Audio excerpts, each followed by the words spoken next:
Magandang umaga po. Ibababa sa piso ang posibleng power rate hike ngayong Mayo base sa taya ng Meralco. Ang dahilan nito ang mataas na demand sa kuryente ngayong tag-init at aberya sa ilang planta nitong Abril. May news to go si Julius Segovia.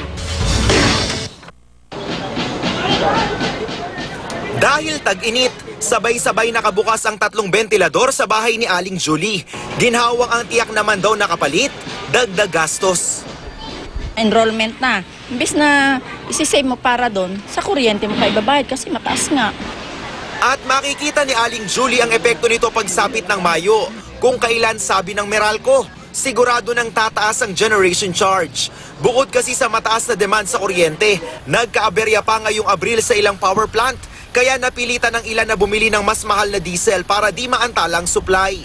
Pero dahil kumontrata ang Meralco ng 3 dagdag na power plant para hindi na bumili ng mahal na kuryente sa spot market, imbes na mahigit 1 peso and 70 centavos per kilowatt hour ang dagdag singil, gaya ng unang taya. Pero siguro hindi naman ito hopefully lalampas ng higit piso.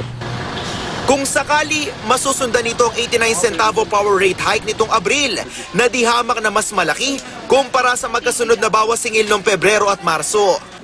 Nakabinbi naman sa Energy Regulatory Commission ang petisyon ng Meralcong bawiin na ang naunsyaming 65 centavos na taas singil nitong Enero. Habang naka-TRO ang 4 pesos and 15 centavo all-time high power rate hike noong Disyembre. Nasa kwenta ng ERC, hindi dapat tumigit ng 50 centavos. Nanindigan ng ERC, may kakayahan ng komisyong harangin ang taas singil ng Meralco at iba pang distributor kahit pa may umiiral na agra mechanism o ang otomatikong pagpasa ng generation cost sa mga consumer. Nangyari na raw ito noong Enero kung kailan pumalo ng mahigit 5 piso kada kilowatt hour ang naunsyaming taas singil.